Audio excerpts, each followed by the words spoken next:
வணக்கம். இன்பத்தை அறிய வைப்பது எது? இன்பத்தை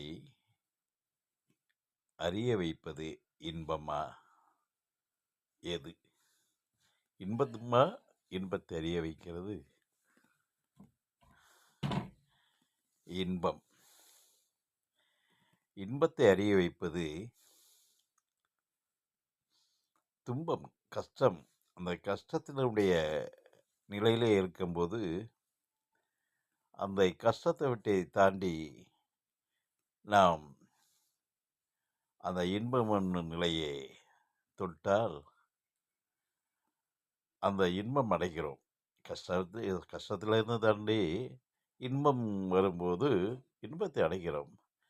அதனால் இன்பத்தை அறிய அறிய வைப்பது துன்பம், கஷ்டம்தான். இந்த துன்பம், கஷ்டம் இல்லாமல் இன்பத்தை அறிய முடியாது. அதே போல ஒரு கையிலேயோ காலிலேயோ ஒரு கட்டி வந்துகிறது. பெரிய கட்டி இருக்கிறது. அந்த கட்டி இருக்க வரை பயங்கரமான ஒரு வலியை உண்டாக்கிறது. தாங்க முடியாத வலியை கூட ஏற்படுத்தும் அந்த கட்டி. அந்த கட்டி அந்த குறிப்பிட்ட காலங்கள் வரும்போது பழுத்து தானாக உடையுதுன்னு வைத்துக்கொள்வோம். அந்த தானாக உடைந்த பின்னாடி அந்த உடைந்த பின்னாடி இருக்கிற சுகம் இருக்கு பாருங்க, அது ரொம்ப ரொம்ப சுகமா இருக்கும். அந்த உடைந்து சீலெல்லாம் வெளியே போன பின்னாடி அந்த பகுதி மட்டும் ரொம்ப சுகமா இருக்கும்.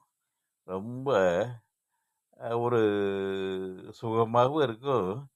ஏதோ லேசா ஒரு கூச்சத்தையோட ஒரு சுகத்தையும் கொடுக்கும்.